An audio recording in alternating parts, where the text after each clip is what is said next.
কিছুদিন আগে এক ভাই বলেছিলেন যে মা খাদিজাতুল কুবরা রাদিয়াল্লাহু তাআলা আনহা তিনি জীবনে এক ওয়াক্ত নামাজও পড়েন নাই। নাউজুবিল্লাহ বলেন। আম্মাজান খাদিজাতুল কুবরা তিনি তো পৃথিবীর সব মুমিনদের মা, আমাদের মা, তিনি এক ওয়াক্ত নামাজও পড়েননি। কথাটা শুনতেই তো আমাদের কষ্ট লাগে।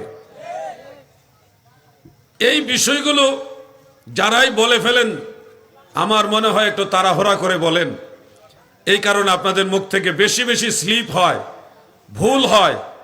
তবে ভুলের তো একটা লিমিট থাকে ভাই। এই ধরনের ভুল কেন করেন?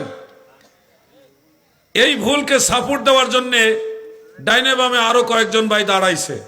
দাঁড়ায় বলে কি জানেন, রাসূল পাক সাল্লাল্লাহু আলাইহি ওয়াসাল্লামের উপরে মেরাজের রাত্রে উম্মতের জন্য 50 ওয়াক্ত নামাজ, এটা কমায় 5 ওয়াক্ত নামাজ নিয়ে এগুলি এসছে। এটা হলো মেরাজের সময়, আর মা খাদিজা মেরাজের আগেই ইন্তেকাল হয়ে গেছে।